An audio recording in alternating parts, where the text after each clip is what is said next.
Darth Plagueis the Wise had the makings of being the final Sith in the Rule of Two era, with all the financial, political, and criminal power that the Sith had built up over 1,000 years right in his back pocket. Darth Plagueis very plausibly could have done everything that Darth Sidious did, and would have been the Emperor of the Galaxy. The only problem is that he very well may have failed in his efforts had it not been for Sidious aiding him in his journey. The role that Palpatine played in the rise of the Empire was absolutely instrumental to seeing its absolute success. This is something that Plagueis would acknowledge after the fact. However, there was a time when Plagueis had very little intention of ever taking on an apprentice in the first place. Greetings again, curious acolytes of the galaxy, and welcome back to the archives. In this holocron, we are searching through the life of Darth Plagueis to uncover the question of why he decided to take Palpatine on as his apprentice, even though beforehand, Plagueis did not believe that he needed one. But before we dive into this mystery, we have noticed that many of the individuals using our archives have not properly joined the Academy yet. So, if you want more daily knowledge and holocrons, then consider reaching out and force crushing that subscribe button.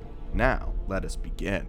When Plagueis killed his master on the planet of Baldemnik, it was a triumphant moment for the Sith Lord that quickly turned sour. During the exploration of a cave, the ship that the two Sith had arrived on was destroyed. Soon after, a mining accident happened which triggered an explosion, causing many falling rocks and debris to rain down on the two Sith Lords. While Tenebrous was holding back the explosion, Plagueis took the opportunity to use the Force and move some of the falling rocks over Tenebrous in order to crush him, attempting to fulfill the Rule of Two by killing his master. The plan worked beautifully, as the Bith Sith slowly died. However, he commended his apprentice for his expertly pulled off deception. However, in the end, Tenebrous then quickly became enraged as he realized that Plagueis had just doomed the entire Sith, as he was now stuck by himself in a hostile environment with no escape plan to remove himself from the planet. And to make things worse, Plagueis had no apprentice to succeed him. Tenebrous died there, believing that the Sith had been undone.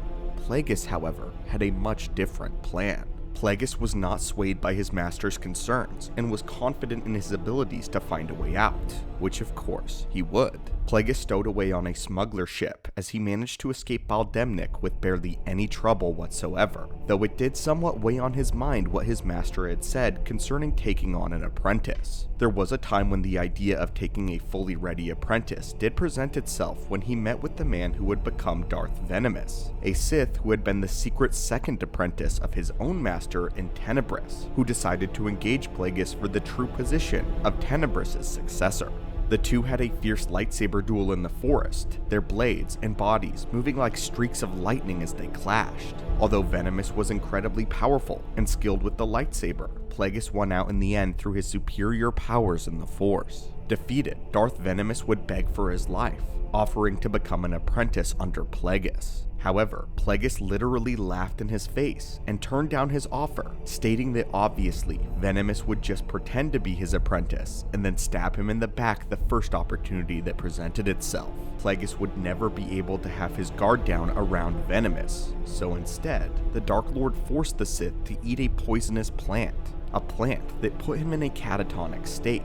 Plagueis then kept the Sith Lord for use in his sick experiments for years. In that instance, Plagueis had a genuine reason for not taking an apprentice, even though a powerful and trained Force sensitive had landed straight on his platter. Plagueis was making sure to cover his own life first and foremost. Unlike many of the Sith before him, Plagueis was rather uninterested in the prospect of following the Rule of Two as it had been set up. In fact, he seemed to have found the whole idea to be more of an obligation than his own sworn duty. The Dark Lord was far more interested in his own experiments at this time, midichlorian replication, and command of his life's work, and it was what he desperately desired to sink most of the amount of time into, not an apprentice. Unfortunately though, the Force called. Such was the price of leading a double life.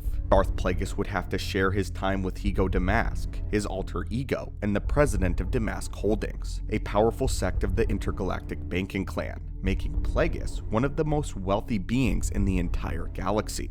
At this moment, he was doing his best to have his work as Ego Damask benefit the Sith, as he was establishing connections between the Trade Federation and was working on making the Naboo crisis occur. On the surface of Naboo, political tensions were rising between the parties of King Ars Veruna and the opposing party, of which Kasinga Palpatine was included. Palpatine's father, Higo Damask, was on the side of King Veruna, only as a way to force a conflict to happen between the Naboo and the Trade Federation. If he could get the Galactic Senate involved, he could then begin pulling the strings on getting the Clone Wars started. But that all began here, on the world of Naboo. The issue he was running into was gaining the right political leverage that he needed in order for all of this to occur. This is when he would meet a young man by the name of Sheev Palpatine during a stroll of the Naboo University. Plagueis laid eyes on him among a crowd of students, spotting the tall, handsome, red-haired young man that seemed to manipulate the people around him effortlessly. Plagueis engaged the elusive young man in conversation and would begin his manipulations of the boy, attempting to gain his trust once he learned that Sheev was the son of one of the most prominent political figures on all of the world. In this first meeting, Plagueis was so impressed by the young man that he probed him to see if he had any Force sensitivity, but unfortunately barely felt anything. This was because, as Plagueis would later find out, the boy had a natural expertise in the art of Force Cloak, or Force Concealment, able to hide his signature within the Force from even the most powerful Force sensitives, even Lords of the Sith. Soon, young Palpatine would gladly join Higo Damask and become his good friend and even his spy, as Sheev had a very bad relationship with his father and desired to utterly break him. Sheev would listen into his father's political meetings and then report everything to Plagueis in secret, giving the Dark Lord a distinct edge in the political race. It wouldn't be long before Plagueis' manipulations went so far that he inadvertently caused the young Palpatine to kill his entire family with the use of the Force. Soon after, Plagueis and Sheev met in secret, and the Dark Lord helped the young man dispose of all the evidence of the murders. Then, Sheev explained what had happened, and Plagueis was amazed at his raw strength, and just could not pass up the opportunity to train the young man. Fearing that the Jedi may find him first, Plagueis was more or less forced to reveal his identity as a Sith to Palpatine, following a moment where the young boy threatened Plagueis. Afterwards, the Dark Lord conceded to training the young Palpatine, and dubbed him Lord Sidious. So why exactly did Plagueis have such a sudden change of heart? It all stems from the fact that Sidious was a source of untapped, untainted potential. Plagueis saw firsthand how the dark side had already laid claim to the boy, as he was regarded as having been evil since the day he was born. Sheev hated his father, which only served to water the plants in his garden of hatred and malice. To top it all off, the young Palpatine barely knew what morals even were, as he had never faced the consequences of any of his actions. A valuable lesson for a Sith.